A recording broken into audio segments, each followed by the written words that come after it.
trabaho madali.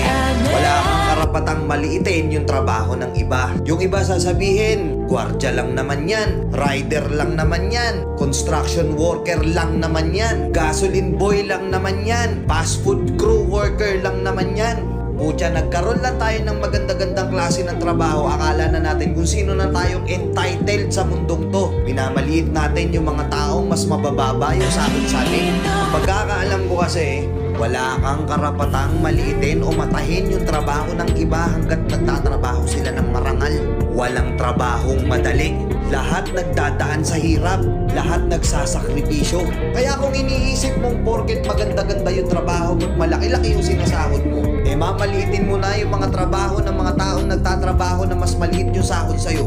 Mag-isip-isip ka. Baka bawiin sa'yo yan. Baka biglang bumaliktad yung mundo at sila naman yung umangat. Kahit anong trabaho mo, magpakumbaba ka pa rin. Bilog ang mundo, hindi palagi nasa taas ka. Kaya hanggat maaari sa lahat ng oras, magpakumbaba ka. Diba? May kilala pa kayong ganito? Minsan na rin pa kayong nilait ng mga gantong klaseng tao?